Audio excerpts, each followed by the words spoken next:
Welcome to Idea to IPO. My name is Rob. I organize Idea to IPO. We've been doing events in Silicon Valley for many, many years. We launched officially on February 1st, 2010. At that time, we had no members and no events on our calendar. At this stage, we have over 500,000 members among all our meetup groups all around the world. We've organized, promoted, and produced over 4,200 events. By any standard, by any measure, we're the most active, most prolific startup event organization in the history of Silicon Valley, bar none.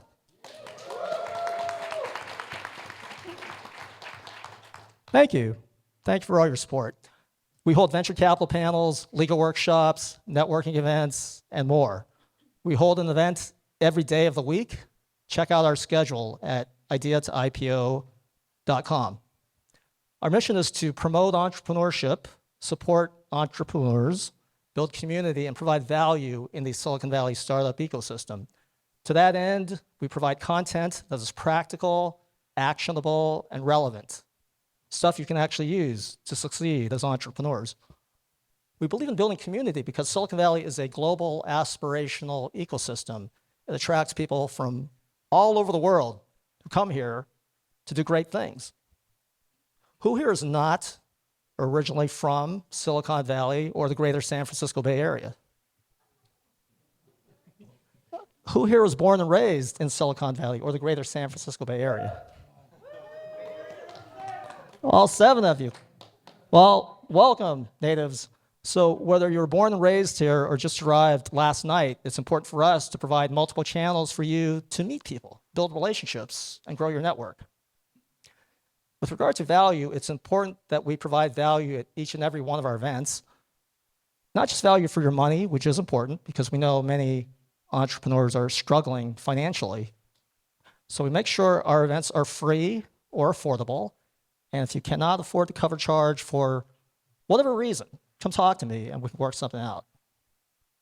And at most of our speaker events, we make sure that we provide a delicious buffet. Is that a delicious buffet?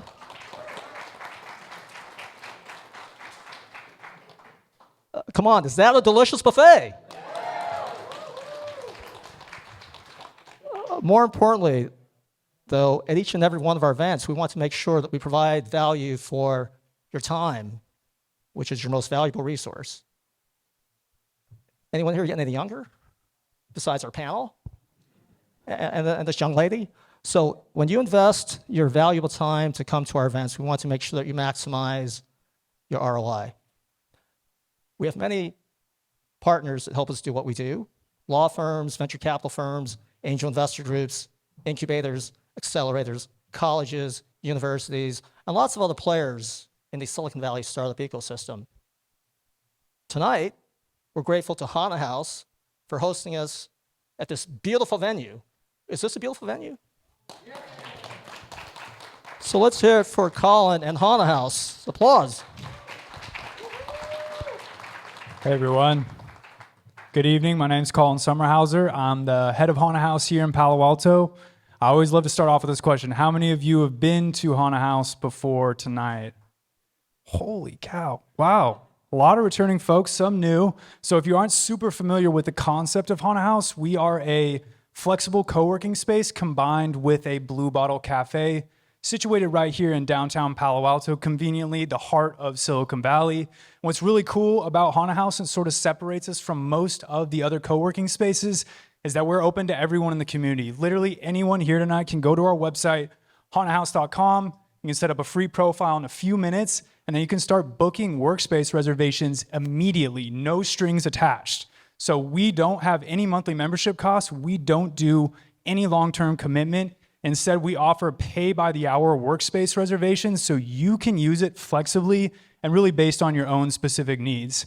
And as I mentioned, we're partnered with Blue Bottle Coffee. They're our exclusive in-house cafe, serving delicious craft coffee in small bites every day. So if you've never checked us out during the business hours, 7 a.m. to 6 p.m., all 7 days of the week, I definitely recommend you come check us out. We have an amazing community here. I mean, this is the center of Silicon Valley. We have startups, founders, entrepreneurs, angels, investors, VCs, students, business travelers here every single day. And it really is a way to immerse yourself in the vibrant culture of Silicon Valley. On top of that, we also host community events that people can join for free. They're on a range of different topics. You can see our whole event schedule on our website as well. And then maybe the last thing I'll mention, you can rent out this venue after hours, sort of like what we're doing here tonight, for your own professional event. So if you have an idea for a panel discussion or your own fireside chat or your product launch for your company, you can do that right here. And all of that information, like I said, is on our website, haunahouse.com. Really hope to see you guys back another day, not just for tonight's event. And with that, maybe I'll hand it back over to Rob and we'll kick this thing off tonight, yeah?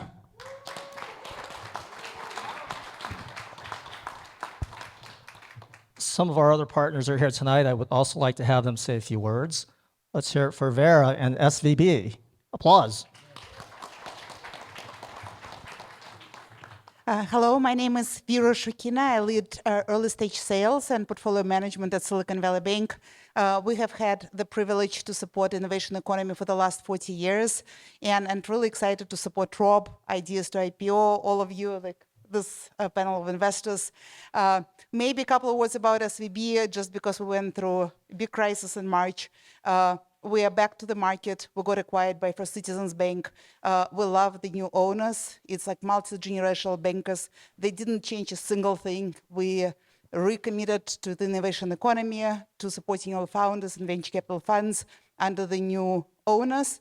And we believe they actually significantly strengthen our position in terms of liquidity, risk management, and things like this. Silicon Valley Bank is uniquely positioned to support the fastest growing companies. One thing that really differentiates us, once we see a fast growing company, and we have like 300-400 products, all about the needs of companies that grow very, very fast. And when we see the fast growing company, we actually, the company needs all products and all services. So we can come together really quickly and deliver the services very, very fast. We're also the most patient and most reliable lender and the most active lender. We will also, even in those difficult times, continue to support founders and VC funds with venture debt very, very actively. So please talk to me if we can be a partner, and just grateful for this opportunity to be here and support this event. Thank you.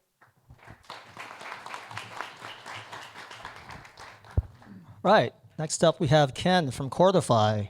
Applause. Hi everyone. My name is Ken. Company is Cordify, Cordify.com. We do software development services for startups. So essentially, if you have an idea or if you want to do something on the startup side, we are your technical go-to team. We have a few senior folks over here, solutions architects over here, and the backup team is out of India. We have been in this business for the last 10 years. We have helped more than 25 or 30 startups go live. We also do development work for the larger enterprise companies, but our major 60-70% of our business comes from startups. So if any one of you would like to know more information about this or know more about our fractional CTO services, please come and talk to me, Cordify.com. Thanks, bye. All right, next up we have Cynthia from Car Consulting. Applause. Thank you, Rob. As always, I love being here. And we have the Reese's or Kit Kat, so don't forget to come vote. And then also we have some mints in the middle if you want those. I do resumes, LinkedIn, and interviewing, help people look good if they're trying to look for a job or they want to do something else in their career, as well as companies, and also board bios. That's what I do. Love seeing all of you. Come say hi. Thank you. All right, last but not least, we have Elizabeth from the Tech Pitch Roast comedy show. Applause. Thanks, Rob. So a year ago, I became a tech founder, which means I became unemployed in tech. So I decided to start the Tech Pitch Roast comedy show. So founders pitch their companies or ideas, and then they're roasted by a big panel of about 8 comedians and a few investors. It's a great way for founders to get feedback on their ideas. Sometimes they get funding at the show, partnerships, customers, etc. It's a great also icebreaker for audience members to meet each other after the show. Super fun event. We've had 22 events so far over the past year with an average audience of 150 to 200 people. We're looking for audience members to have fun and attend our shows, for founders to pitch, and also for sponsors, partnerships. Our last 2 shows were this past week, one in Redwood City with Founder Institute and one in SF at Shack 15 with Y Combinator alums, so just a Y Combinator show.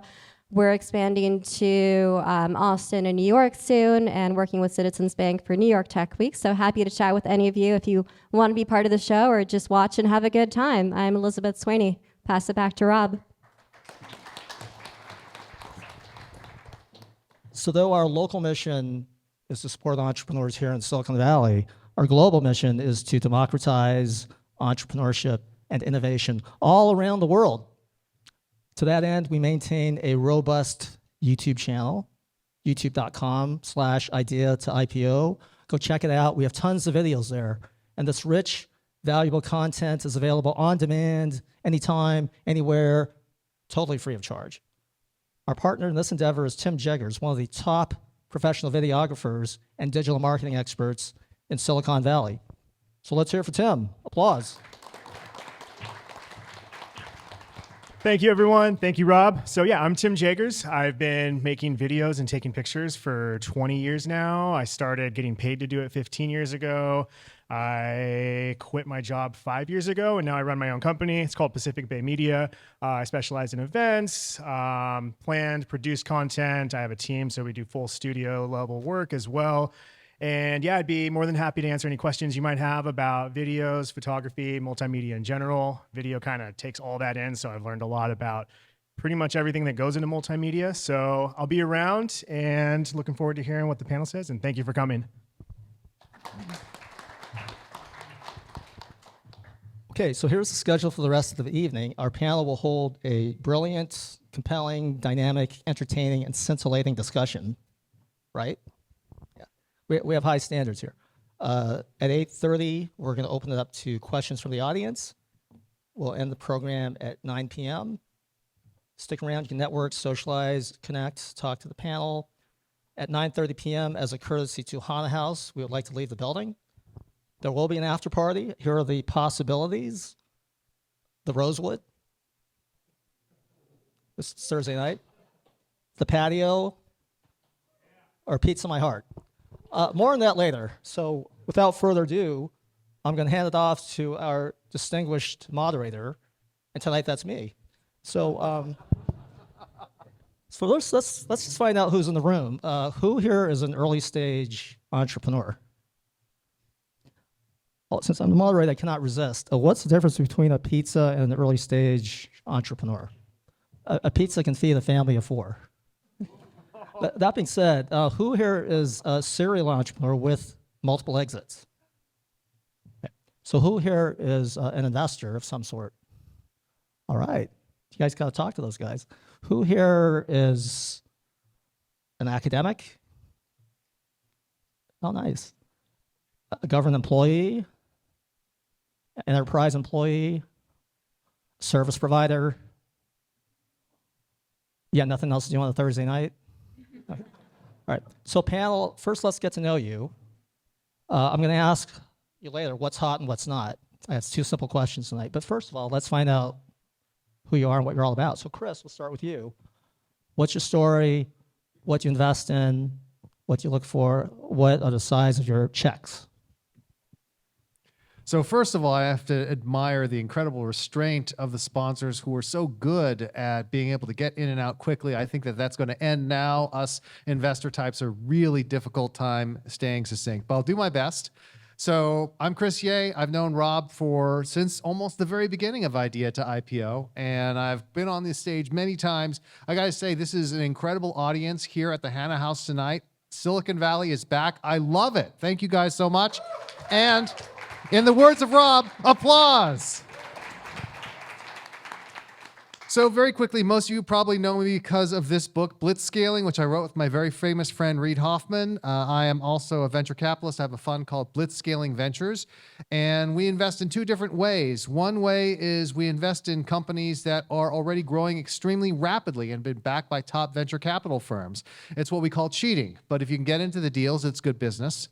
And then we also have a second investment practice, which is to invest in early stage AI companies, because that's called staying with the times. So those are two different kinds of companies I invest in, but I also just love audience and stages. And so I'm really glad to be here tonight and glad that Rob has not yet started roasting me. Hello, everyone. Hard to follow that, but my name is Simon Lancaster. I'm a VC at the beginning of my VC career, restarted my entire career a couple years ago to become a founder and start fundraising, not for a startup, but for a VC firm. We're called Omni Venture Labs.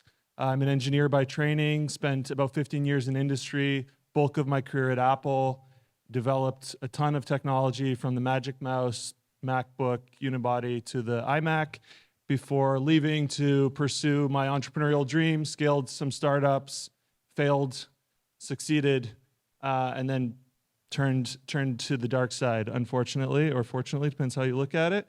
And it's been fun. It's been a fun 2 years through this very tumultuous times. We invest very, very early. So we write first checks. We're proud of it. Into founders. So we really look founders first. We do have kind of a vertical focus given our backgrounds in hardware. We like to invest in software for digitization of under digitized industries such as manufacturing. That's kind of our core. And I'm really proud to be here and happy with this great panel that I'm looking to learn a lot from. So thank you, everyone.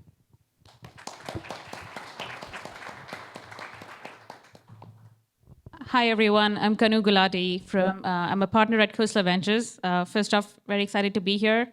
I hope we do justice to these neon-colored mics tonight. So Khosla Ventures, we are a multi-stage fund. We can do anything from a few $100K to a 50 million check.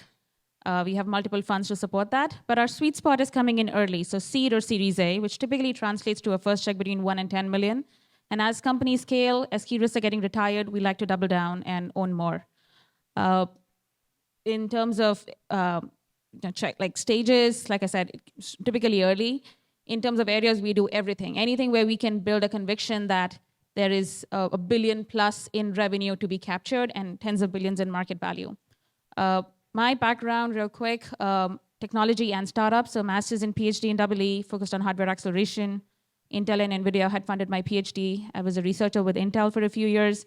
Employee number 2 at a GPU-accelerated database company called Heavy.ai. Got a business degree, and then I've been at Khosla Ventures now for over 6 years, focusing on applications that leverage AI, the ecosystem that enables AI, so the infrastructure around it, all the way to hardware.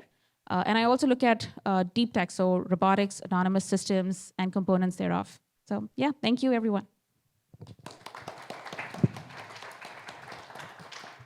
Hello, my name is Eric Buatois, partner at BGV. We are a venture capital firm here in Silicon Valley doing early stage investment, enterprise only, of course, like a lot of my colleagues, a lot of around cloud, data, and AI.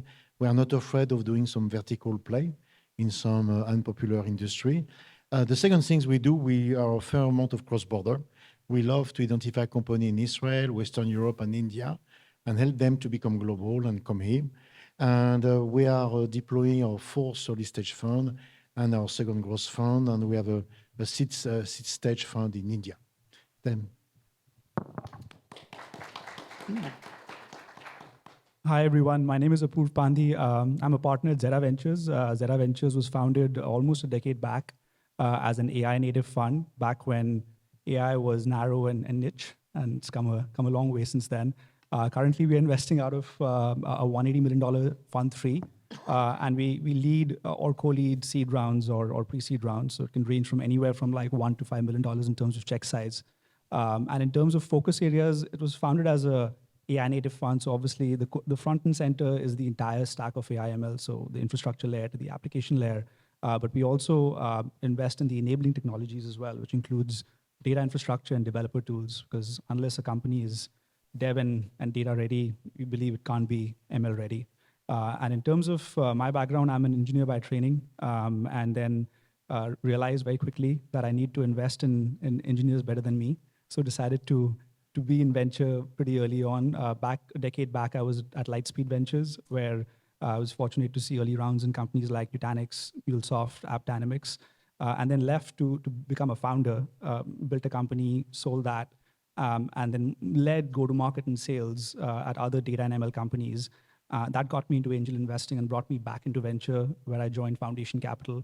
I was there for like close to 4 years investing in the same areas, and then decided to be in the focus area that really mattered to me, which is AI ML. Thank you.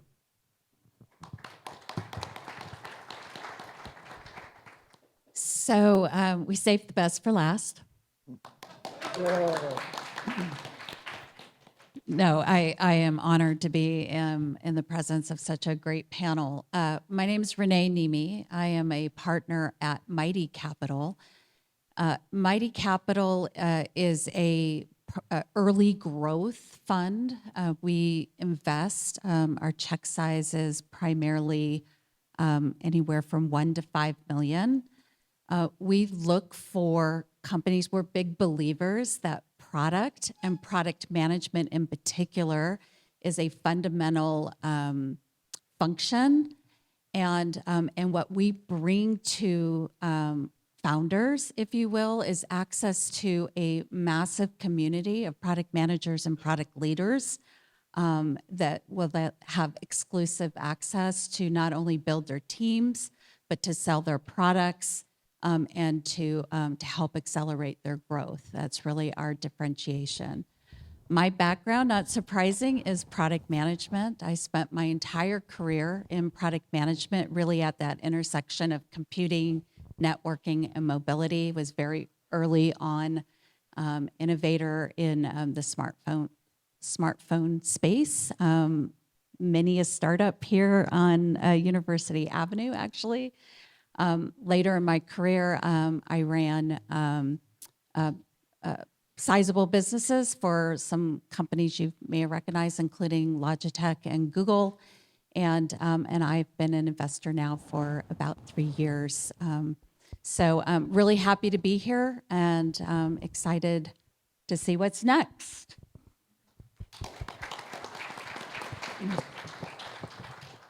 So it sounds like everyone on the panel was an engineer or was trained as an engineer. Is that right?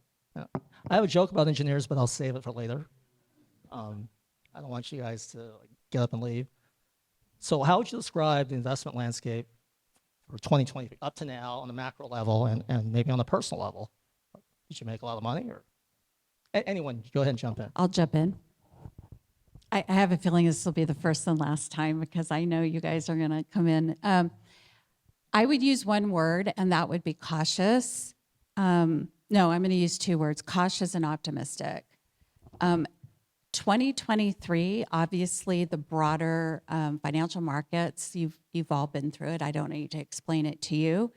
And so you have to be smart and cautious and thoughtful.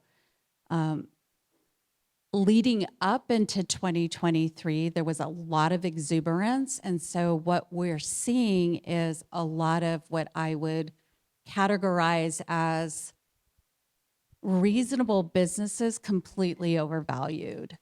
And so this has been a very thoughtful process of investing. We still write checks. There are still very good investments out there. And we're definitely seeing the momentum. The exciting part is about the potential. A lot of the chief product officers that I work with on a daily basis are really looking at what's going on in the market, broadly speaking, as the equivalent, if not more exciting than when the internet first came out. It's also very frightening. There were a lot of mistakes made by entrepreneurs and investors alike. And so really understanding the landscape of what we're now calling AI is exciting, and it needs to be purposeful and smart, and while minding fundamental business principles. So yes, cautious and exciting. Anyone else? So I'll jump on that and add something, and I'll go even further, which is a number of us have been around long enough to remember the dot-com boom and thought we would never see anything like it. And I would say that this AI wave will probably be bigger than that. It is probably the biggest thing we've seen since the Industrial Revolution in the 18th century. It is something that's going to fundamentally transform almost every element of our lives. If you think about the Industrial Revolution, transformed the entire world because we were able to, for the first time, substitute mechanical power for muscle power. Before the Industrial Revolution, everything was human muscles or animal muscles. And all of a sudden, the Industrial Revolution transformed entire industries. The British textile industry saw a 40x growth in labor productivity. In other words, it took 40 times fewer people to make the same amount of clothing after the Industrial Revolution took place. And we're going to see something similar happening in the broader economy because the AI revolution is going to allow us to substitute computing for human intelligence for the first time. And again, the big question is going to be whether your particular industry is going to be decimated or expanded. There's going to be vast changes, but with those vast changes comes incredible opportunities. But don't worry if you're not in AI. Of course, AI is exciting. Of course, everyone's super excited. Of course, the investors are out there looking for it. But there's still tremendous value throughout the entire economy, right? We're just at the very beginning stages of digitization. I think there's a number of folks on the stage who've worked on the digitization side. My God, we're at the beginning stages of that. And the fact is, if you're having trouble raising money right now, so are your competitors. So this is a chance for those people who are able to actually make progress, who are really scrappy, who don't necessarily rely on huge amounts of capital to succeed, to go ahead and build up a huge lead for when the markets come back. Yeah, I'll pick up there. So yeah, our entire fund thesis is the digitization of under-digitized industries, in particular the hard industries that have been around, like the first industrial revolution. Our thesis is that we're at the cusp of the fourth industrial revolution, and that there is just so many systems out there that are still not online, that are still not connected, and there's so much valuable data that is going to come online and be able to be organized intelligently with all the current AI technologies. And that is, going to lead to an incredible surge of development in areas like you're mentioning, particularly that haven't taken advantage of digitization. So disconnected industries in particular. I say, like a VC, I'm very positive because if you look what's happening, we had COVID, and COVID made the cloud and the technology reality for a lot of large corporations. A lot of large corporations didn't believe in cloud. And because of COVID, they saw it was working. Then AI is coming. So suddenly the mass of decision makers in the large enterprise believe in technology. And for me, that's a big change that happened post-COVID. Now AI is coming. And if we look at what happened in the last 20 years, the productivity of the workforce has not increased. The productivity has been driven by a cost arbitrage, shipping things to China or India or Philippines. Now you can't do this anymore. And AI, in my mind, is the excitement of AI is around the promise of productivity. And if this productivity is unleashed, the value creation is going to be enormous. Just want to add, like being in investing in AI for like a long time. I think one of the things that we've seen is that like a lot of companies that were built using ML and AI, classical ML in this particular case, never put ML at the forefront when they were selling to buyers and customers, just because like customers never liked that. Customers always wanted to buy a solution for a pain point, and that's all that they cared about. Everything else was abstracted out.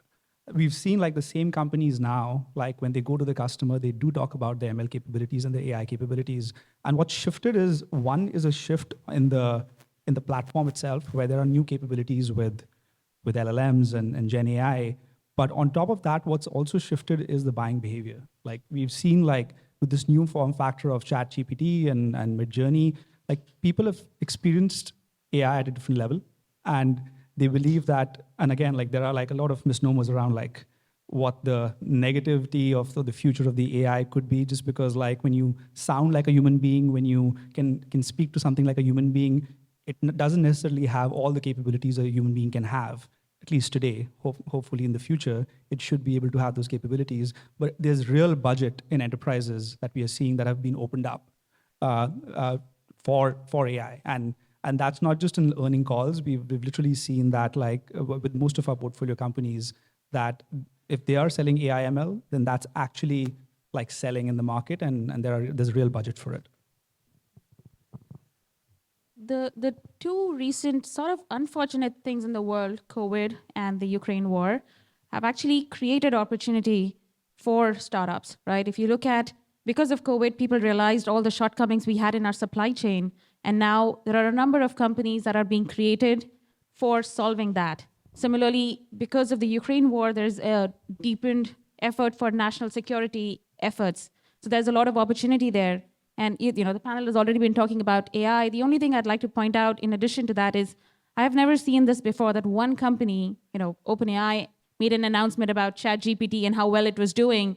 And almost every company out there, private or public, including public companies in China, are now coming up with what is their LLM strategy. So there is just immense amount of opportunity there. And yes, like the panel, I'm fairly optimistic that there's just more real companies to build and to help build and capture value.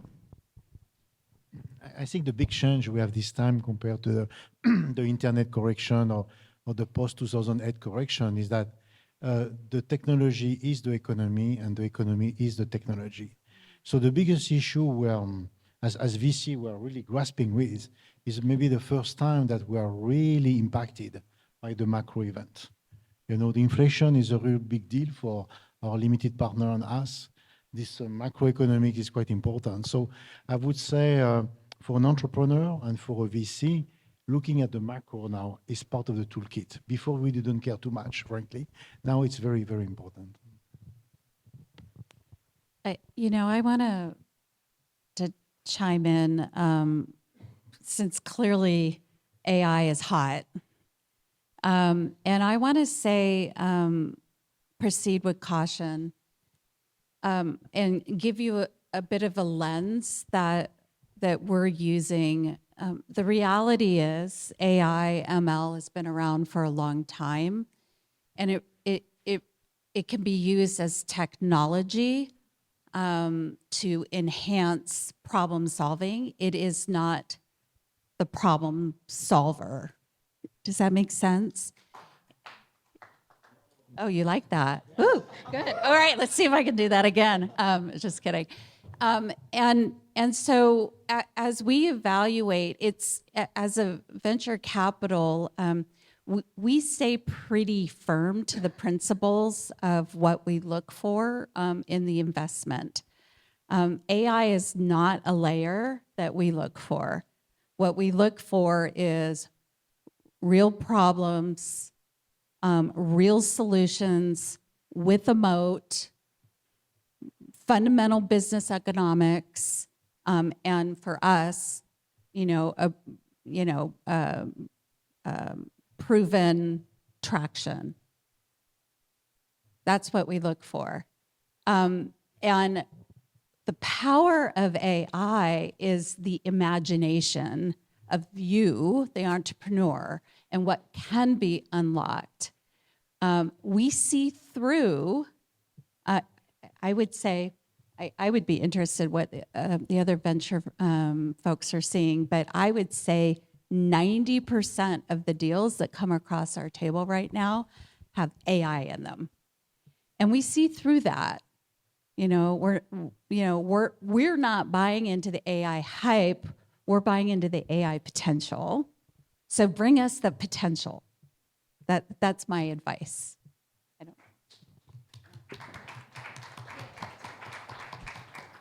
Well, let's move away from the AI hype for a second then. So climate tech is in the news a lot. FinTech, health tech. Do you want to comment about those spaces without talking about AI? AI is going to make a bit. I'm kidding. The topic is climate tech. I'll start with that. Sure. I'll give some personal anecdotes. So in the past 6 months, I've been to 2 big fundraising, like GP, LP fundraising events, one in Berlin called Super Venture, which is part of Super Return, one in Singapore. More recently, also Super Return Singapore. And I mean, I'd say second to AI, clean tech is what is being spoken about most. But I think the interesting thing about clean tech is that there's kind of, I've felt a surge in the past year, especially, of family offices wanting to invest heavily in clean tech. And many of these family offices, you know, they might have made their money in oil and gas, for example. So they might, you know, there may be many reasons why besides purely capital returns, right? So for the first time in my career, I'd be interested to hear other people's careers, but for the first time in my career, I'm seeing like legitimate investors with very deep pockets looking at returns that are not purely financial. I find that really exciting. I think it provides a really unique opportunity for a lot of startups with unique angles. And yeah, I would love to hear what other people have to say about that.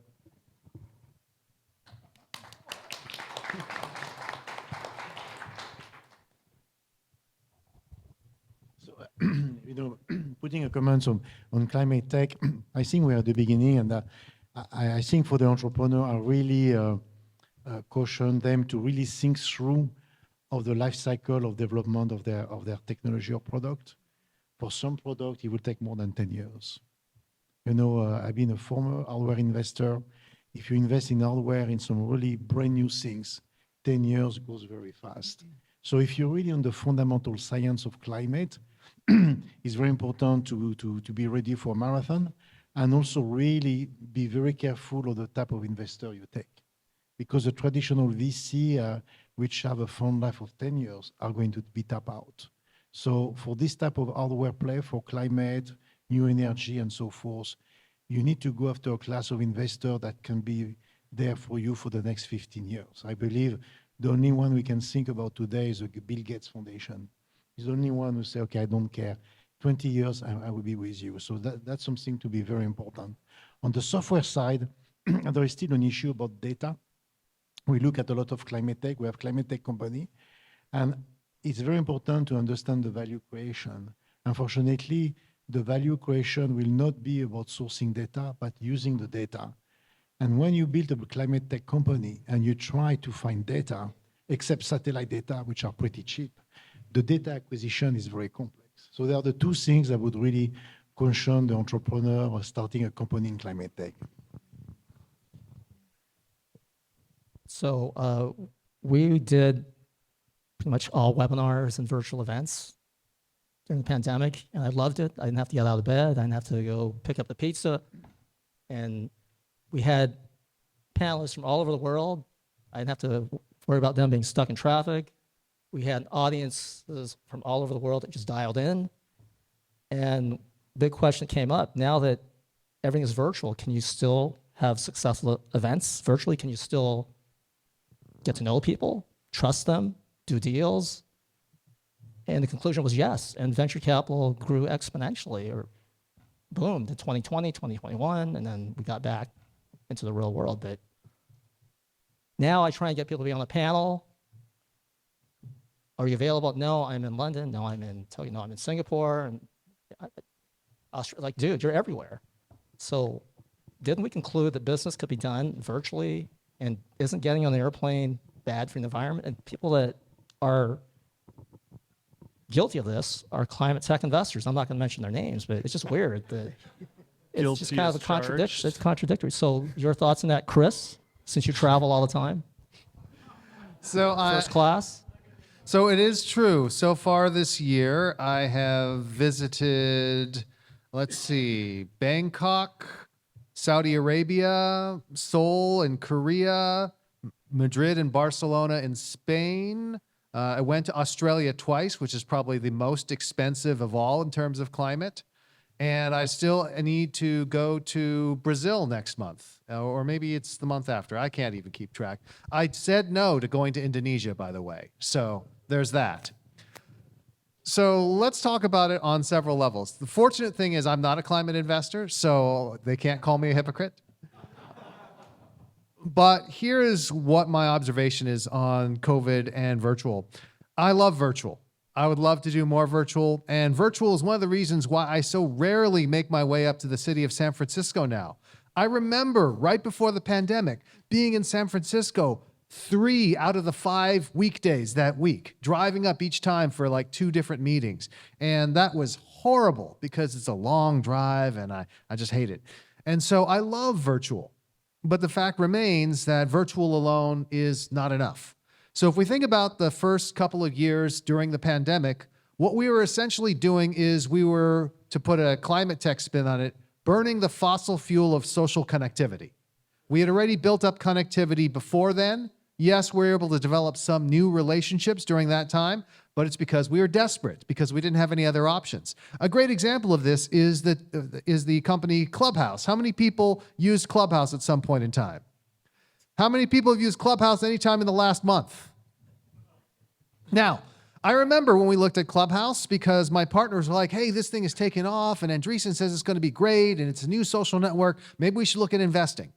And I investigated Clubhouse. I started doing it myself, and I came away with one important conclusion.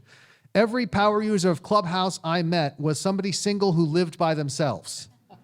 And so it was a substitute. Now, people found that Clubhouse was able to satisfy their social needs because they turned to it during that time. But when something better came along, i.e. actually seeing people in person, we went back to it. So I think that that's what's happening now. We're always going to have more virtual events than we did before. And thank goodness for that. I'm very glad of that. And I actually am going to be speaking virtually in Boston in a couple of weeks because I just couldn't bring myself to get on a red-eye flight to get there in time to be there in person. But the fact is, you're here tonight for a reason. We're not virtual for a reason. You can build relationships more easily and more effectively in person. I'm glad that we have more virtual than before, but we are not going to exist in the same pandemic cadence and the same pandemic virtuality that we did before. Yeah. Applause. Yeah, wholeheartedly support Chris on this one. Our firm was founded during COVID, so we took advantage of all of the, upticks, like Chris was saying about, just everyone trying to force it and hustling online and like getting burnt out from 12 hours on Zoom and no breaks. And this year, over the past 12 months in particular, we've been doing a lot more in-person events. I've been bumping into people, like some people here that I saw at a last event, just impromptu, and you kind of make connections like, oh, you're also kind of part of this trusted circle, and like all these lizard brain things that we have going on that we don't understand, help us to make social connections through trust, and in person is definitely much more effective. Love to hear how you guys have transitioned through COVID. Yeah, so I can say without doubt that what we do in the venture community, it's all about the people, and it's about the relationships. And what happened during COVID was a stopgap because we had to, not because it was the right thing to do. And when everybody is virtual, it works. But when you try to just be virtual and everybody else is developing relationships, you're disadvantaged. And I believe that to be true as a partner at a venture capital firm. I believe that to be true as an entrepreneur trying to get funding. I believe that to be true across the board, even with customers. If you're trying to get new customers over Zoom, using fossil fuel, getting on an airplane and going and visiting them, and you'll close it quicker.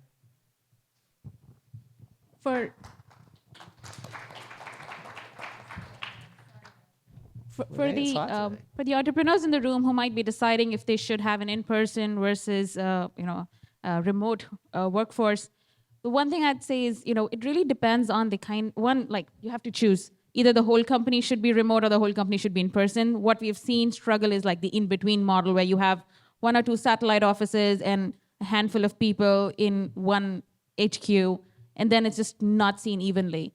But especially if it's one of our companies, we were early investors in GitLab, which is a developer-facing company. It was remote from the get-go, pre-COVID. It has one of the nicest handbooks on what it is to build a remote company. They're also selling to other developers who can be remote. So if all of those things line up, then being a complete remote company and getting customers through remote tools like Zoom should work. But you have to make that decision up front. But either model works. We were not believers before, but now we are. And through COVID, we have seen the ability of people being able to do it. Having said that, I am here in person because, in my industry, we do believe that being in person really matters.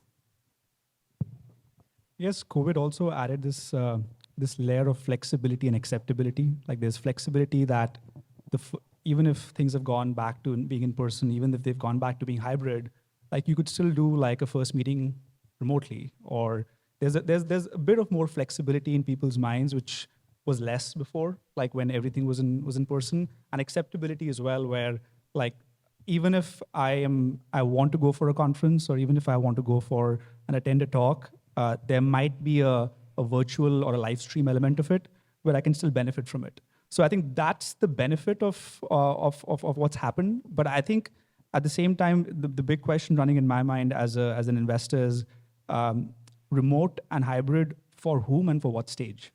I think when I think of startups, any company which is at an inception stage, less than 5 people who need to be brainstorming, whiteboarding everything together, the initial stages of the company together, you typically benefit by being together in a room. You typically benefit by being co-located.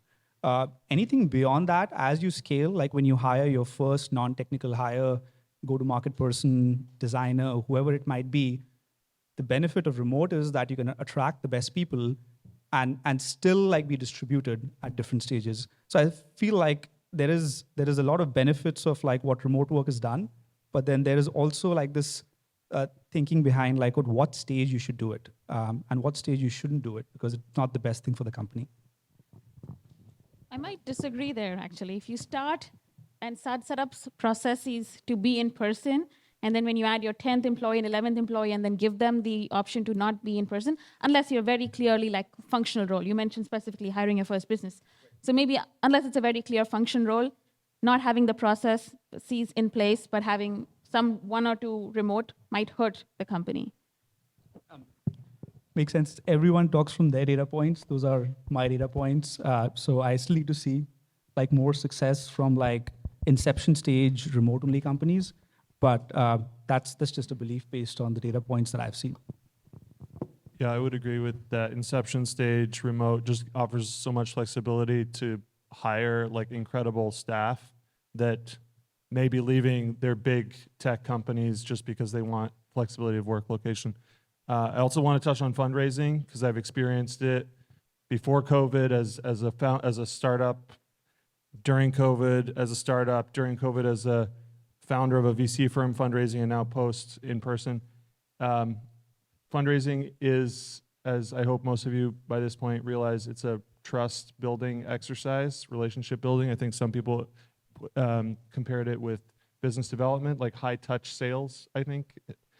So it's really helps to meet in person, really does. Maybe not for the first, I agree, first meetings, great, be efficient, take them online. But if you want to build up that trust and keep investors kind of feeling like they're in the loop and interested, definitely in person is really helpful. I want to ask the audience a quick question. How many people here want to work in an office 5 days a week? Raise your hand. Okay, we've got some folks. Good. How many people who want to work completely remotely, never be in an office with anyone? Raise your hands. And how many people want something in between? All right. So, I think that the bottom line is the notion that everyone was going to go into an office 5 days a week was something that existed because that was a legacy. And COVID blasted that away, and I don't think we're ever going back. I talked to somebody from JP Morgan Chase a while back because Jamie Dimon famous is like, get back in the office or you're fired. And I said, hey, what's happening? He said, you know, Jamie's a long ways away. We're here in the Bay Area. I'm lucky to be able to get my people into the office 2 days a week. And so bottom line is think about what you yourself would prefer. And I agree that it's great to think about, should we be fully remote or should we get people together to really work in person? I think those are great, but it's really up to your individual company, and try to recruit the kind of people who like to work the way you do. Just wanted to highlight, like, co-located doesn't mean like coming to the office 5 days a week. It just means that you are able to bring everyone together, even if you come in like few days a week. Just that clarification. All right. So what are your thoughts on ESG, environmental, social, governance, and DEI, diversity, equity, and inclusion, which are kind of related, briefly, and then after that we'll do a quick roundup on what your predictions are for the rest of the year. Okay, go ahead, Simon. Being a pre-seed investor, ESG is completely meaningless, right? ESG was developed to measure corporate impact, and it just doesn't make any sense for early stage startups. A good friend of mine at R7 Ventures, Will, the principal there, I've been talking with him about this, and he wrote an article recently on total addressable impact. So basically, just like there's total addressable market, TAM, for what you could potentially achieve financially, try to think similarly around impact. Like pick one or two areas of ESG and kind of scale yourself through simulation and see what is your addressable impact. I think that's a really cool way. Some VC firms, like I was touching on earlier, as well as family offices, are definitely starting to measure other metrics, like triple bottom line, for example, and reporting on other things besides financials. Yeah, that's it. You know, it started a little bit at a too high level, but I would say if we look at our startup, half of the startup, the employee are very demanding on that. They want to make sure that what the company is doing is good for the society, good for the planet. They are capitalists because they are stock option. So what we see in our startup, it's a binary situation. Half of the company are very committed. It's a demand of the employee. For some company, you can't even hire if you don't have a message about that. And some other company don't care at all. So it is a kind of a chasm. I don't know if it's going to be right or wrong, but for the workforce, let's say the people less than 30 years is very important. Some company will not be hired if they don't have a message there. Okay, we have about 5 minutes before I want to go to questions from the audience, but it's almost October, and I was at Costco to get the pizza, and they have Christmas trees and snowman up. So before you know, it'll be the end of the year, it'll be 2024. So what do you see happening the next few months, next year? There's so many macro issues in play, geopolitical, elections, interest rates, the economy, oil. So what do you see happening in the macro level and in Silicon Valley, in the venture capital space, and in your personal financial space and portfolio? Just a quick. I feel like most of the venture in general doesn't look at very short-term financials up and down. It wouldn't make sense for us to look at very short-term, 5 to 10 years, and in some cases, 10 to 15 years. Just for better decisions, because you can look at what the impact would be. So I don't have a very strong viewpoint on what the end of the year will be compared to where we are now. You know, there is a whole saying in Silicon Valley that said that NASDAQ will save the venture capital. So I believe by 2024, the NASDAQ going back will pull again the venture capital market. It has happened a lot. Sometimes you better be lucky than good. I just want to say 2 words: caution, cautious, and optimistic.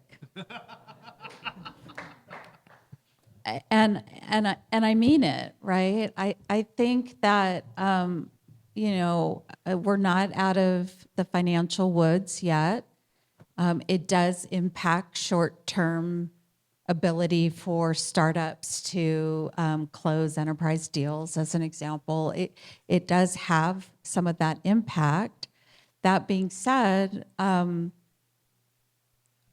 so we move slow, we move purposefully. We'll continue to invest in great opportunities, but there is so much potential out there right now, and there's a little bit of pent up demand and potential that if we put the right lens on it, and if you guys continue to manage your startups in a smart, wise, fiscally responsible way, there is a lot of upside. And I just have to say it one more time, AI.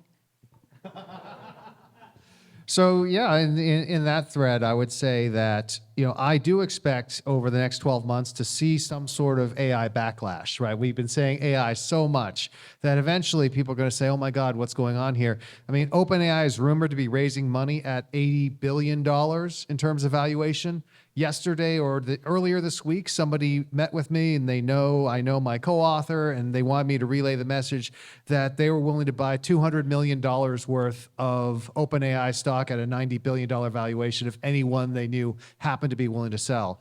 So that's a sign of the kind of mania that's going on out there.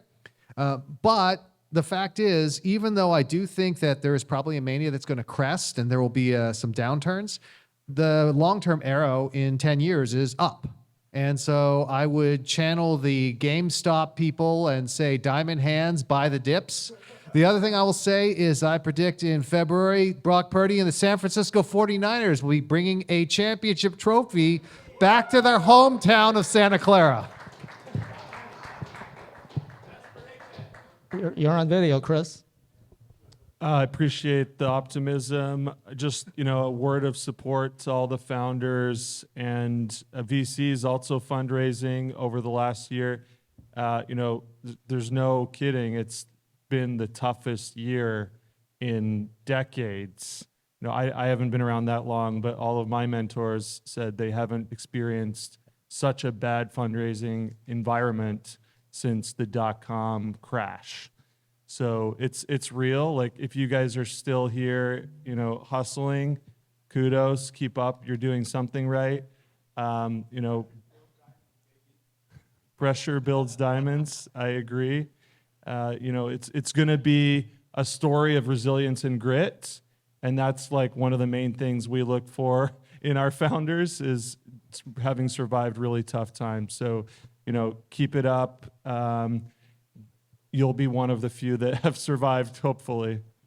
And you know how I know it's not as bad as the dot-com boom? It's because there's still traffic on 101. Back in 2001, 2002, you could zip along anytime, day or night at full speed. Some members of my class at Harvard Business School actually created the Every Day as a Saturday Club because so many people were out of work, they wanted to get together and goof off together. I think one of the things that I do want to leave everyone with is that there's this obvious debate between incumbent versus startup, and the question is whether the incumbent will get to innovation first or startup will get to distribution first.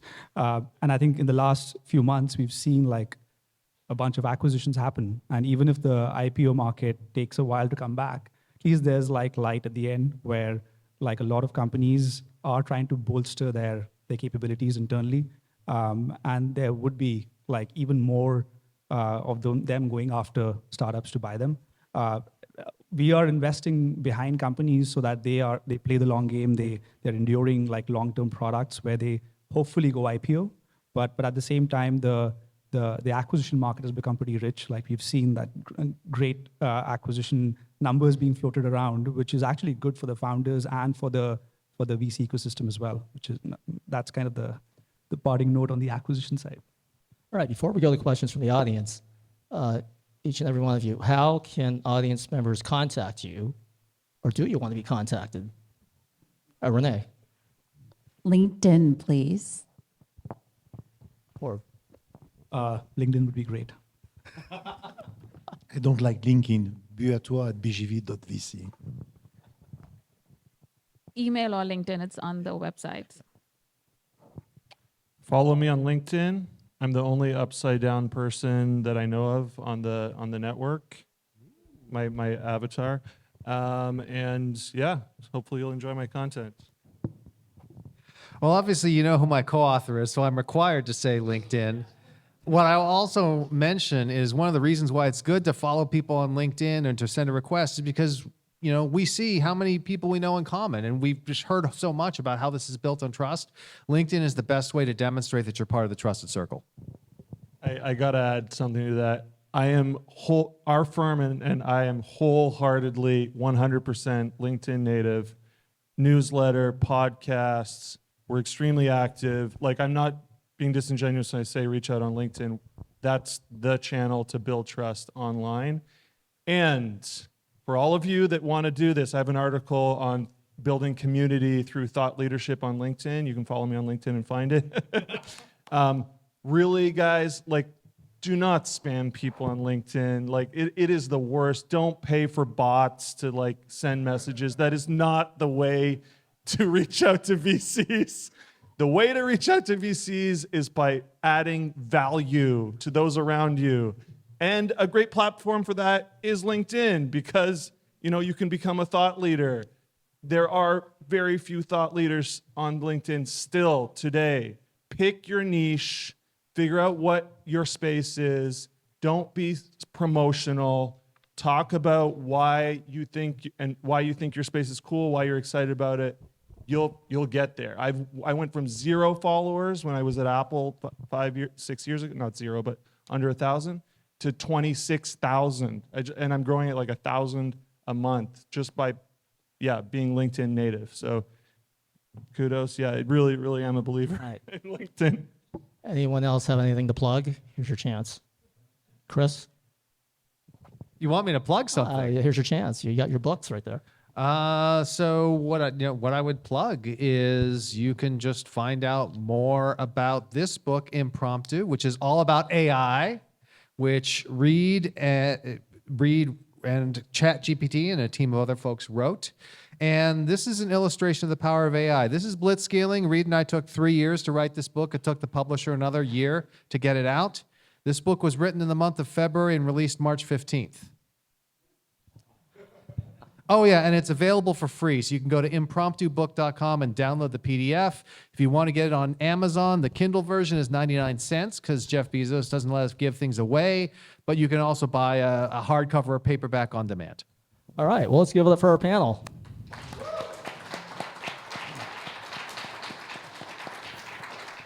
So we have about 25 minutes for audience participation. So if you have a question for the panel, walk right up to the mic stand. Ask away. This is not a pitch event, so do not deliver a pitch or thinly disguised. We have a bodyguard waiting just in case. If you deal, Joe's there to deal with you, deliver a pitch. So, Peter. Is it on? Joe, turn it on.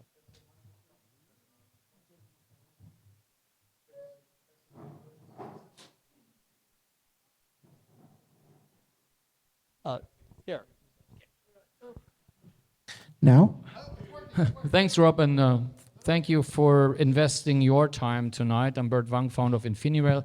We're digitizing clean tech so we don't have any blackouts, but I want to pick up on the comment on scrappiness, since that's essential, and remote work.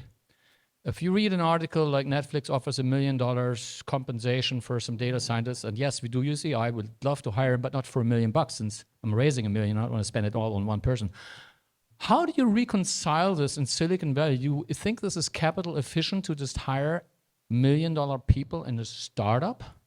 And I'm hiring in Chicago. Chicago gave me money. I've got a family office, strategic, that invested in us. But I love Silicon Valley. So how do you reconcile that? Scrappy and remote and $1 million checks for payroll.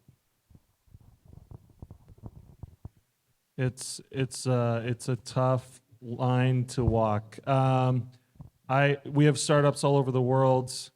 I still think, based on visiting them and their feedback, that Silicon Valley is the center for capital, obviously, and the numbers speak for themselves. So fundraising, like just show up here. There's not really much other thing to do that I can recommend, honestly, that's nearly as effective as jumping on a plane. But besides fundraising, we've seen teams scale during and after COVID in a remote hybrid setup, and I'm still a believer in that. And maybe like doing like offsites once a quarter or something where people try to get together to maintain the personal relationships, which are and build trust. Just wanted to clarify the question once more. So your question was like, how do you reconcile scrappiness if like Netflixes of the world are hiring data scientists for $1 million? And I think my quick response to that is, and again, all companies, all startups in the portfolio have experienced that. The candidate that they are trying to pursue has many options, but either a person is a startup person or not, right? Like, so if the person wants to like ever own something and own something big in terms of equity and have outsized returns out of it, and want to work on something exciting that they believe in, we've seen them take that trade-off. We've seen that take that trade-off of not taking the $1 million job, because one of the things that they justified is that they can always take that job because they have that experience, they have that knowledge, they have that background, that even if the startup doesn't work out, they can always go back and take that job. But like this opportunity at this time with this company will not come back again. So we've seen those people, but those people who don't get convinced by that, then they are not startup people anyways. I'll say there's one other major sea change since the pandemic, which is I don't think there's any investor on this stage who would say, I require the company, its employees to be in Silicon Valley for me to invest in it. This was all too common 20 years ago. Investors would say, I can't drive there in 20 minutes, forget it, I'm not investing. Nowadays, we understand Silicon Valley is super duper expensive, and it's difficult to find an entire team of independently wealthy people to hire. And so it's okay if the majority of the people are not in Silicon Valley. We just want to be able to get our hands on the CEO or founder. Yeah, like finding the right talent where you can find it, it's totally fine. Like we have companies where a lot of their technical talent can be in Europe, in Eastern Europe, and it is more cost effective. But sometimes if you need an experienced VP of sales selling to enterprise companies, chances are you'll just find a bigger top of the funnel in the Bay Area. So depending on the talent, you may have to try to convince them or not. Next question. So I was flying over the Pacific earlier today, and I knew I was going to come to this event, and I was thinking, I wonder, is AI also going to disrupt venture capital? So much of what you folks do is very human intensive, very, the sort of thing that generative AI now is quite capable of doing. Maybe not later stage, but early stage. Do you think there's a scope for that? I'll just start with a quick sense of humor over here, where you can't disrupt what you can't explain. So if you can't explain venture, if you can't explain investing, because everyone has a different style, it's hard for AI to adapt and do it, because everyone has a different flavor and different style of investing. So there is a part of venture which will be disrupted by AI, which is sourcing, where like you need to be able to see signals and be able to like sourcing part. But I think anything beyond that is hard for AI to disrupt. Is just my opinion. Again, my humble opinion, but everyone can disagree. There is a lot of initiatives within the venture firm to be more data-driven, using machine learning or AI to generate data, even identify promising company. I think the human judgment will still be the issue, but the data aspect could be improved, and a lot of venture firm project ongoing, giving good result. For almost any activity, you can think about AI impacting either the workflow as a co-pilot or AI solving the challenge for you as an autopilot. I think the co-pilot piece is easy to imagine, us replying to emails, using the AI to help us model whatever the amount of modeling we do. So increasingly that's happening. And yes, there are already firms out there which are experimenting with this more lean forward. On the autopilot thing, I think it will eventually happen. I'm a very big optimistic believer in AI. So it will eventually happen, and it should, like that, if that's a better solution, absolutely. I can give you a concrete example. As early stage VC, the size of the market is always an issue. And I discovered that ChatGPT is not bad. If you spend half an hour on ChatGPT, you start to have some market sizing, which is way better than all what you do with associate and analyst. You know? That's my opinion. You're welcome. We're the earliest investors in OpenAI, so. Next question. Thanks. Hi, nice to meet you. My name is Yo-Yo.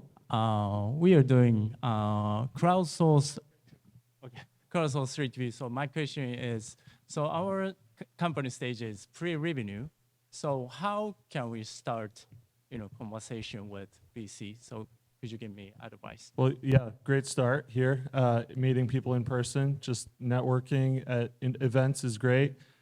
The best way, besides in-person events, is to really just research people's backgrounds and try to find someone that has a similar background or has a history of investing in startups that are in your realm, and connecting with them intellectually, just like you would like anyone else, really.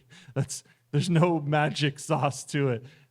Certainly, like if you have any pre-revenue traction, and we can talk about this after, but pre-revenue traction could be LOIs, partnerships, whatever, that helps. And like a really good blurb. Also have a great article on LinkedIn on how to write an impeccable blurb, something that startups vastly underestimate because it's your first impression. So yeah, a really good blurb that people can forward and is memorable. There is so much data about us, you cannot believe. So look at the website, look at the strategy, look at the partner. In early stage, it's very difficult for a partner to have more than 5 to 8 board seats. So if you see the guy you like or the woman you like have 8 board seats, he's not likely to invest in your company. So there's a lot of information out there. Yeah, I would add, there are a lot of different avenues for you. One of them is traditional venture capital, but if you're pre-revenue early days, you may want to consider like angel forums is another really good way to get exposure, to meet individual investors that can get you going. And then accelerators is another really good path because they'll not only give you funding, but they also prepare you with all of these other tips that you're hearing from others. So I would encourage you to look at all avenues, not just venture. Yeah, just to add to that quickly, referrals. So absolutely, accelerators can refer you. Angels will refer you. Other founders will also refer you. So yeah. Thank you so much. Next question. Hello, my name is Hiro, and I'm investing through O'Shaughnessy Ventures. So as a new investor, I constantly think about this potential future, maybe not so much in the future, where someone could just go on ChatGPT, ask it to like scrape product hunt, Hacker News, and like generate 100 competitors, create a website, fake impressions through like AI agents, and then generate pitch decks for each of those and like spam investors with that. Like, if such a potential world is possible, like how do you guys plan on dealing with this as investors, and how do you think the startup ecosystem as a whole will be affected by this? So I love when people are talking about this because it's often like the thing about emails, right? People are like, oh man, what if I could just write a couple of bullet points and then the AI will write the email for me and send it to the person. Meanwhile, on the other side, the person's like, okay, I'm getting all these emails. Man, I need the email to read the email and reduce it to a set of bullet points. And that, I think, is actually an accurate representation of what's likely to happen. Yeah, there's going to be a giant war of AI, and we're going to create more of these fancy pitch decks than ever before, and then the AI will be rooting through these pitch decks to sort them out than ever before, and in the end, the arms race sort of breaks even. But the thing that will be true is that no matter what, even investors, like you look at investors here, obviously you're an investor as well, many entrepreneurs feel like, oh, I go to the investors and the investors just get to decide who to hand money to. But actually, in many cases, we're begging entrepreneurs to take our money. And so you're still going to have to do whatever you do for relationship development, whether it's writing on LinkedIn, meeting people in person, because at the end of the day, a human being is deciding which other human being to take money from because there's so many other options.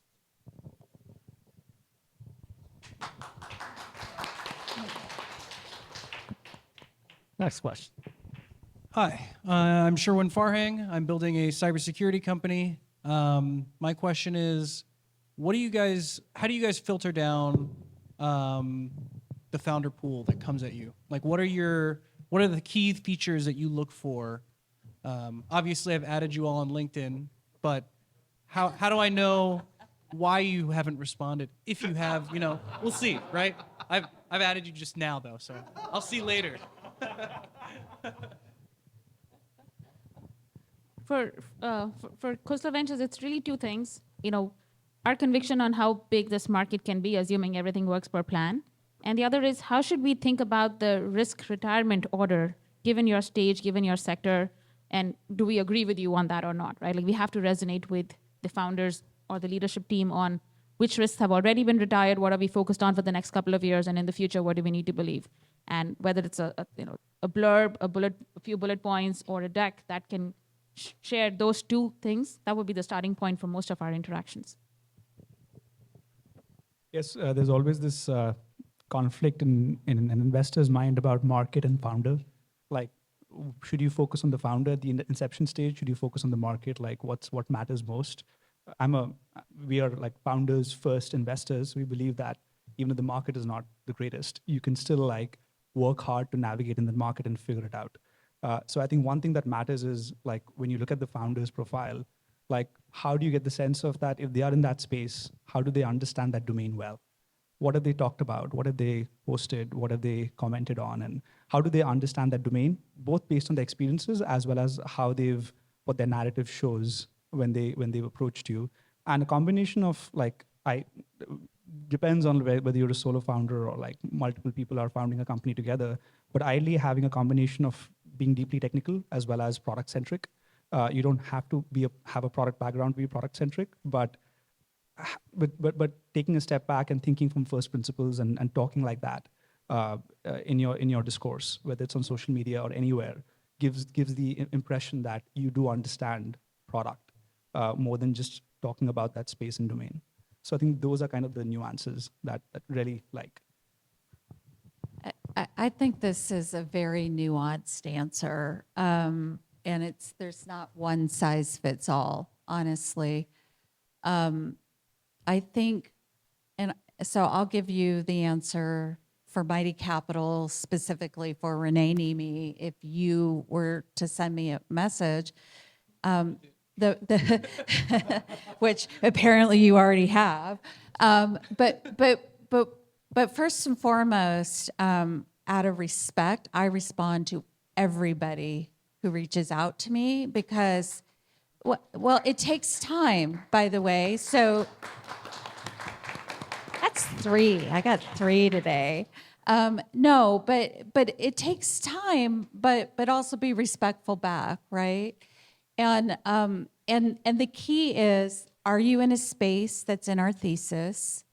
Are you at a stage in which we typically invest? And so typically my response is, hey, first of all, let's move this out of LinkedIn into email, because when I start asking you the questions, then I can actually introduce you to the right folks at the firm from that vantage point. At that stage, we're just looking for pure filters. If you're the right company, but at the wrong stage, then we'll say, hey, we really like what you're doing. We like the space that you're in. Please come back when you've hit these milestones. We'd love to talk to you. So that's my recommendation.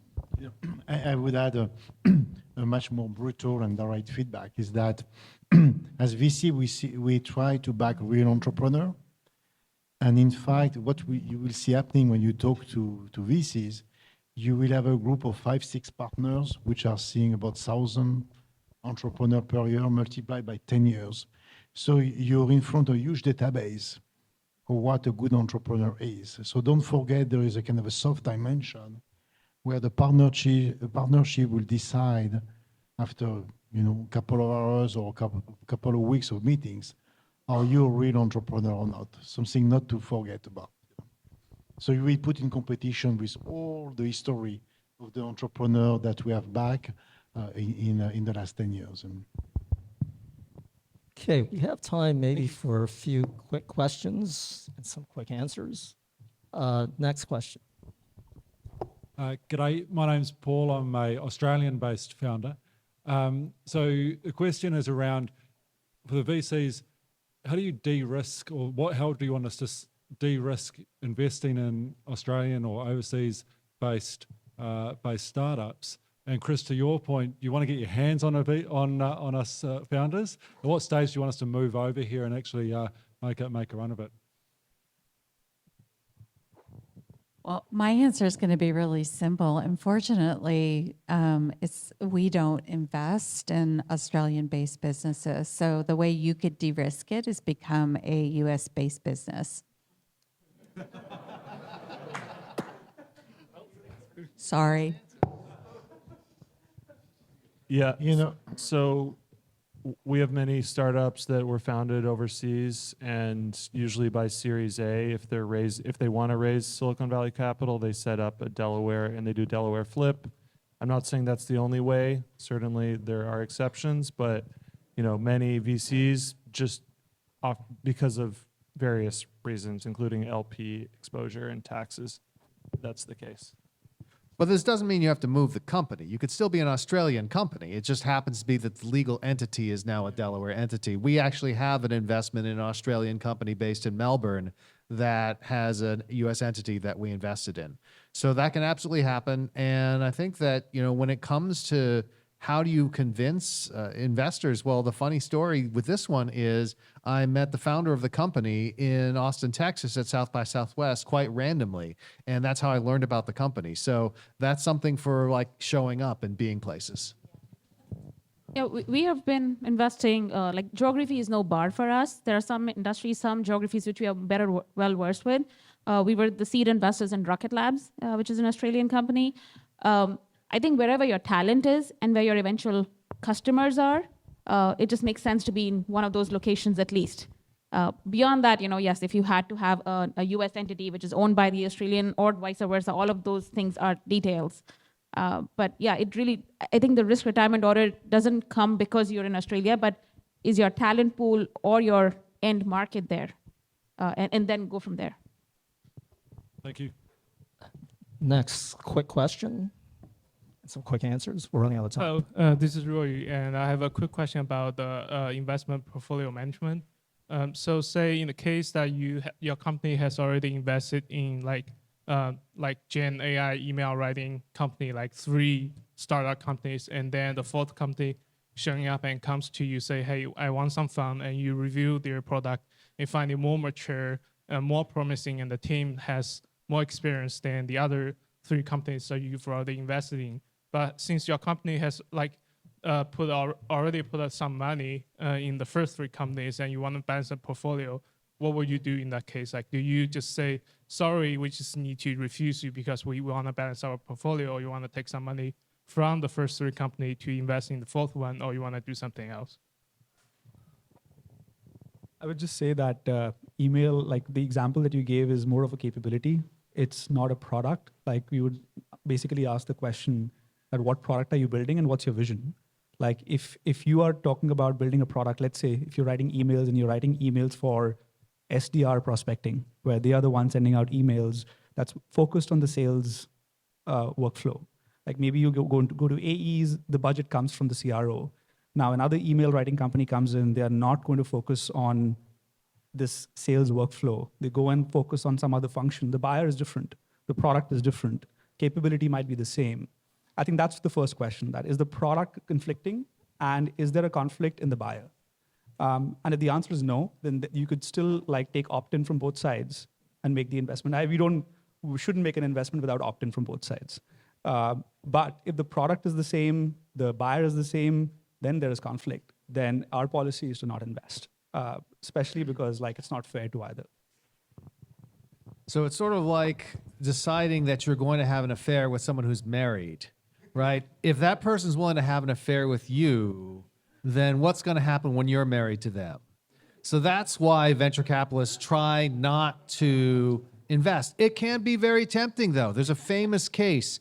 Andreessen Horowitz invested in a photo sharing app on an Android platform, and then because of that investment, they passed on Instagram. It was the right thing to do. It cost them a lot of money, but it was the right thing to do. Got it. Thank you. Hi, I'm Sanchit. My question is on moat. I am looking for some real examples of categories of moat, preferably from your portfolio companies.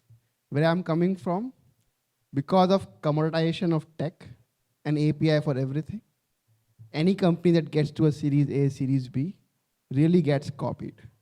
So what are the real examples of moat that you have in your portfolio companies, or is it even a necessity for you?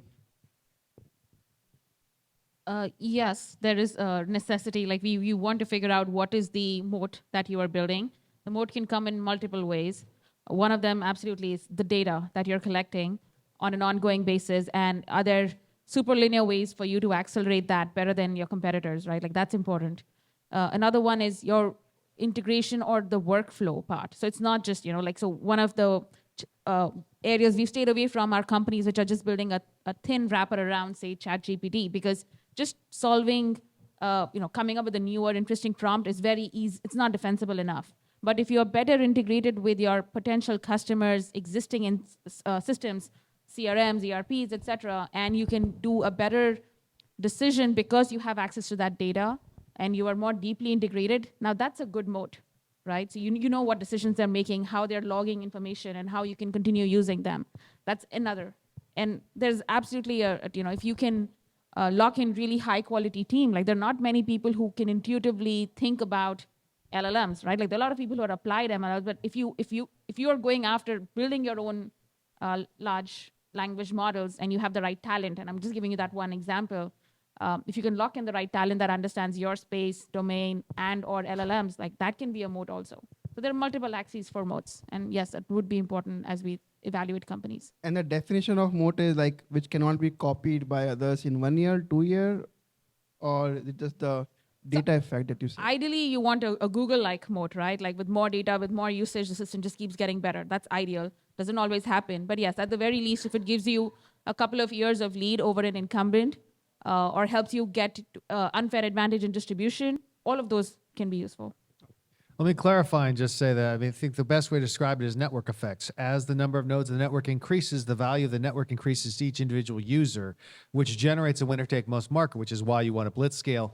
I remember back about 15 years ago, Jason Calacanis was talking about YouTube when it first launched. He said, hey, this thing is something I could build in a weekend. Right? What the hell is the differentiation? The answer is it became the place that the creators went. It became the place that the viewers went. And boom, today it's still the leading player in the field. So it doesn't matter if it was easy to do technically. It's great if you have something that's hard to do technically, but get some of those network effects going. And even if your thing is easy, you're going to stay on top.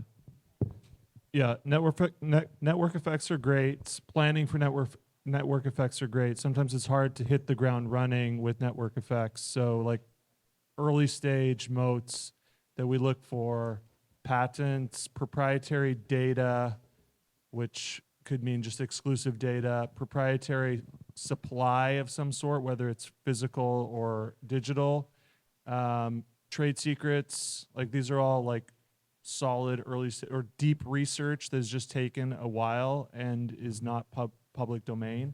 So yeah, 1 to 2 years, typically that's what we look for as well as a deep tech fund. All right, we have time And then for I one will not- last question. Please make it a good one. Thank you. And first of all, very, very interesting panel. Thank you for organizing this. My name is Elmara, and I'm from VC, investing in emerging markets. So my question will be like peer-to-peer. How do you react or adjust your investment strategies in the era of like open AI and recession? And do you feel something changed? I want to clarify the question. How do you inform How do you adjust your investment strategies? Like we're like operating in the VUCA world, and like OpenAI is here, and this recession. Simon just mentioned briefly about this. How do you adjust your investment strategies? Are you stagnated, or are you like investing normally? What's happening? Firstly, just the number of opportunities that are in front of you based on like just the capabilities of these models have really gone up. But I think what do we invest in might not need to be competitive to what OpenAI or Anthropics of the world are doing. They are the ones creating these models. These models have so many different downstream applications. We don't want to invest in wrappers on top of these APIs, but we still want to invest in applications that will disrupt like current workflows, that will disrupt services. Like a big thinking around like applications is not competing against incumbent software, but competing against like services itself, because services takes time, takes effort, takes a lot of people to do a certain piece of work and build a workflow, versus an LLM, if it's architected the right way, can productize it and can productize it in a very bespoke way for different needs. So I think there are a lot of downstream areas of investment which are not as capital intensive as training a net new model. And then there are also areas where you go really domain specific, create smaller models, and disrupt those spaces, life sciences, manufacturing, there are many more. So you don't have to go in the area of like competing with OpenAIs of the world. Completely agree, 100%.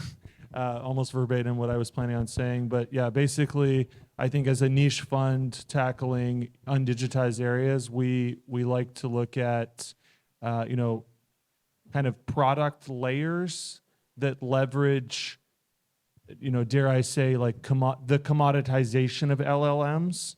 There's this debate going on whether LLMs should become open source or not. We don't need to get into that, but I am a firm believer that the big three at least it's going to be kind of a fight to the bottom in terms of the commoditization, and that LLMs will become a tool like the World Wide Web.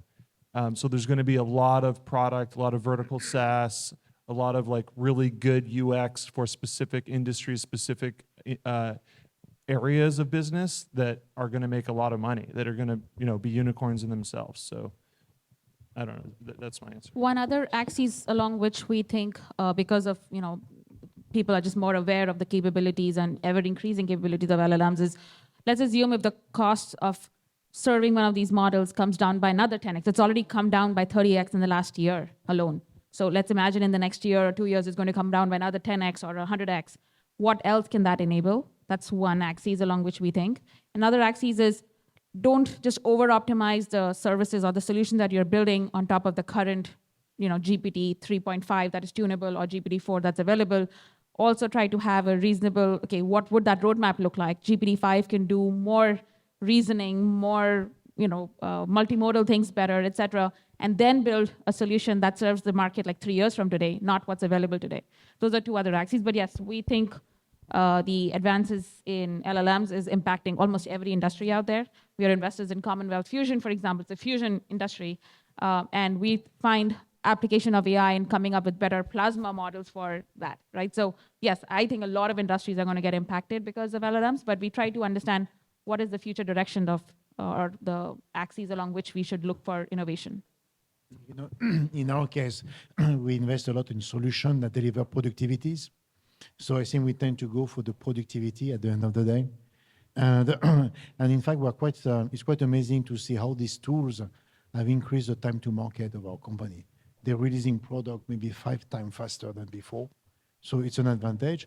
And also we need to think about all this service industry. So there are a huge segment of the service industry which are going to be totally disrupted by that. So we have picked a couple of service-oriented business, investing in them with the purpose of putting AI into it and totally change the gross margin profile. So it's about the customer solution in my mind at the end of the day. Thanks. All right, well, let's give that for our panel. Applause.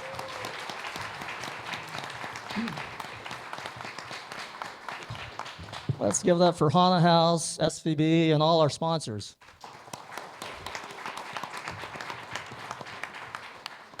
Let's give it up for our event team and our video and audio team. Let's give it up for Joe, our bouncer. And let's give it up to our audience. Let's give it up to me.